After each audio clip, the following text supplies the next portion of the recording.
I think it's time to blow this scene. Get everybody in the stuff together. Okay, 3, 2, 1, let's jam.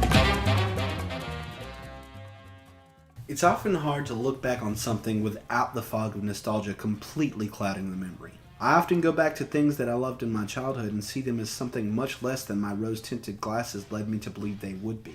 Sometimes, however, you go back to something and it hits you in new and completely unexpected ways. My favorite movie of all time, Eternal Sunshine of the Spotless Mind, is a great example of this. Every single time I go back to that film, I get a completely new and more nuanced take on it. It's content like this that really stands out as something truly great. It's even better if you can come back to something that you love for completely superficial reasons and find something much deeper than you originally loved. This is the case with Cowboy Bebop. Cowboy Bebop entered my life near the tail end of my initial flirtation with anime and really kind of ended that affair too. In many ways, it was that one partner that just shifts how you view relationships. My first exposure was like those religious experiences that people have with certain entertainment. It came as a friend and I were up late night tuning into Adult Swim. I had never seen anything quite like Bebop. It was just head and shoulders above every other animated product I had ever seen. The show just exuded cool and style on a completely other stratosphere. The animation and art style were so perfectly crafted, and the voice work was phenomenal. The music was just so different. It was everything my 13-year-old self wanted. It was with some trepidation that I began a trek through the show once again earlier this year. I was so terrified that my favorite anime of all time might not hold up. I was afraid that the animation had aged. I was afraid that the writing wasn't quite as clever as I remembered. The music wasn't as good as those first viewings led me to believe. I was afraid that I might actually hate the anime that I held so incredibly dear to my heart. I was completely and utterly relieved to find that I was wrong. But I was also astounded by just how much more it made me appreciate the show overall. It's with all this in mind that I want to sit down for a couple of minutes of your time and explain to you just why Cowboy Bebop is the greatest anime of all time. What strikes me most about Cowboy Bebop is its reliance on exuding themes without relying on any real continuous story arc. There is of course a sort of overarching narrative involving the main character of Spike, but it really only reinforces what the episodic nature of the show presents. A view of individuals on their own paths. Cowboy Bebop is completely about life and existence itself, and each and every episode illustrates this. The episodic nature of the show allows the crew of the Bebop to venture in and out of the lives of all of the show's memorable side characters. In much the same way, all the side characters enter and exit the lives of the Bebop's crew. Each individual character is in their own story, much like in real life. And this actually leads me to my next point on the themes in Cowboy Bebop. It's incredibly lonely. The beginning and ending of most episodes is strikingly similar. Almost every episode begins with the view of one of the main characters and ends in much the same manner.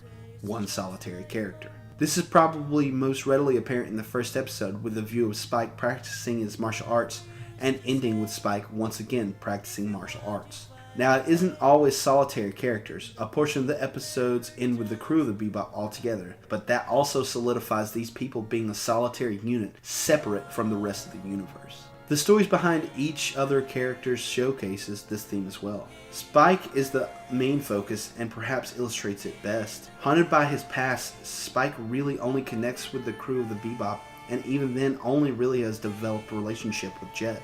Whenever he meets anyone from his past, he treats them with a sense of either an aloof reverence or burning hatred. He intentionally keeps everyone at arm's length except for, of course, those in ultra close proximity to him. And even then the feelings he carries towards them pale in comparison to the immense emotion he feels towards those who wronged him. Both Jet and Faye carry these exact same traits. While they both grow closer to the other characters that occupy the Bebop, they also show that same hesitance towards embracing the others. Ed is the outlier of the group who actually showcases this theme despite being the only character to truly develop a bond with each other character. Ed's story arc in the episode Hard Luck Woman shows Ed truly wanting to connect with another character not aboard the Bebop. The ending of that episode is truly moving for that exact reason. The last real theme that the show exudes is letting go of the past. Each character, including the episode-specific side characters, exhibit this. Spike needs to let go of his former career as a hitman for the Syndicate and his history with Vicious and Julia. Faye needs to let go of her affinity for childhood memories and attachments. Jet needs to let go of his history as a detective and his betrayal at the hands of his partners. Ed is, once again, an exception to this rule in a sense. Ed's past is mostly unknown when she joins the crew and never really shows a longing to return to any sort of past life.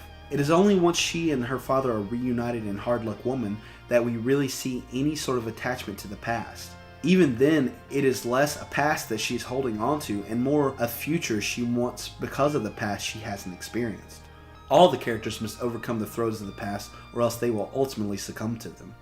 Outside of some heady themes, Cowboy Bebop offers some of the best looking anime I've ever seen. I'm not joking when I say that I think it remains to this day the best looking anime I've ever watched. Almost every single scene can be paused and will most likely be a piece of artwork worthy of being framed and hung on walls. The look of each character is distinct and you can really see the work that was put into their designs, and you can get a sense of who these characters are based purely on their designs and animation. Spike just oozes charisma, but also aloofness. Vicious is dark and brooding, and honestly scary. Jet is strong and grizzled. Faye has all the sexual appeal you could want, but also a sense of vulnerability. Ed is an eccentric child, but also happens to be a genius. This sense of style carries over to the side characters as well. The Mad Pierrot is a scary, insane person. Wynn, although a child, has maddening eyes that beget his true nature. Each one of the myriad of characters in Mushroom Samba look and feel as distinct as a cast from a Tarantino movie. Speaking of Tarantino, something that Cowboy shares with his films is an incredible use of music. While Tarantino is more known for his soundtracks, Bebop is definitely known for its incredible score by Yoko Kanno. From the astoundingly fun Tank opening theme, it is abundantly clear music will play an important role. Each episode takes its name from a type of music or a song title, and each episode has a unique take on that genre. Once again, I must talk about just how stylish this music is. If there's one thing that the show does well, it's style. The fusion of blues, jazz, rock, and even some country ends up being a mixture of music that is truly unforgettable. When it really comes down to it, that's the word that really best describes Cowboy Bebop to me. Incredible.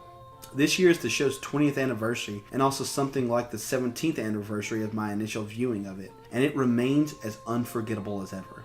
The characters in action and animation and music all coalesce into something truly stunning. There are, of course, other animes that I remember my first viewing distinctly, like Dragon Ball Z, Gundam Wing, and Outlaw Star, amongst others. But for me, nothing comes together into such an incredible product as Cowboy Bebop. When I came back to Bebop earlier this year, I really was afraid that all the show is an ultra stylish show that my rose-colored glasses were telling me was better than it actually is. When I finished, it had reaffirmed my belief that this is the greatest anime of all time.